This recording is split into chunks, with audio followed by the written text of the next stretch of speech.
નમસ્કાર દર્શક મિત્રો, ગુજરાત ડિવિઝન ન્યૂઝમાં આપનું હાર્દિક સ્વાગત છે। સમાચાર છે, ગો સન્માન આહવાન અભિયાનને પ્રોત્સાહન આપવા રાષ્ટ્રીય હિન્દુ સંઘના આયોજક પરમ પૂજ્ય યોગી શ્રી દેવનાથજી બાપુ દાહોદ પધાર્યા।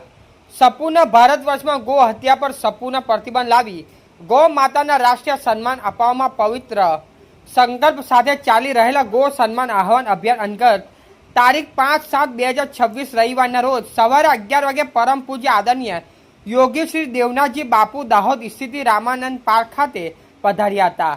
તેમના આગમનથી દાહોદ જિલ્લાના ગૌ સેવકો, ગૌરક્ષકો અને કાર્યકર્તાઓમાં ઉત્સાહ અને નવી ઉર્જાનો સંચાર થયો હતો। આ પ્રસંગે 1008 જગદીશદાસ બાપુ રામનંદ પાર્ક, મોટા હાથીદરા સીતારામ મંદિરના નરસિંહ મહારાજ ગરબાડા તથા સહડાના મહંતશ્રીઓ કઠલાલ શ્રી સબુરદાસ મહારાજ, રાષ્ટ્રીય હિન્દુ સંઘ ગુજરાત પ્રદેશ પ્રચારક શ્રી રિંકેશ પ્રજાપતિ, દાહોદના ગૌરક્ષક પિન્ટુભાઈ કલાલ તથા તેમની ટીમ તેમજ રાષ્ટ્રીય હિન્દુ સંઘ દાહોદ જિલ્લાની ટીમ ઉપસ્થિત રહી હતી। આ અવસરે દાહોદ જિલ્લાની ટીમને અભિયાન મહત્વપૂર્ણ જવાબદારી સોંપવામાં આવી।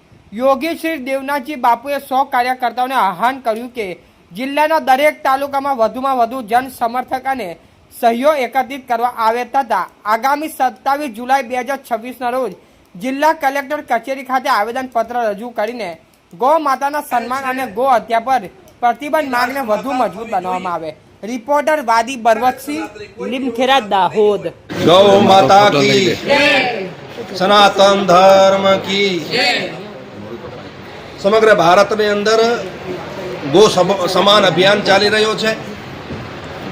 त्यारे हूँ दाहोद जिल्लाना सर्वे सनातनीओने अपील करूँ छूँ कि 27 जुलाईए जिला मथके सौ साथे मळीने आवेदनपत्र कलेक्टरने आपवानो छे અને સાથે સાથે જો હસ્તાક્ષરનો અભિયાન ચાલી રહ્યો છે એમાં પણ આપ જોડાઓ। સાથે સાથે હું દાહોદ જિલ્લાના તમામ સંતોને પણ અપીલ કરું છું કે સંત સમાજ આ અભિયાનની અંદર જોડાય અને ગૌ માતાને રાષ્ટ્ર માતા બને એ અભિયાન સાથે આપણે સાથે સૌ જોડાઈએ। ભારત માતા की जय।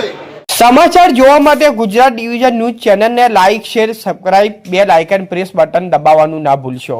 ધન્યવાદ।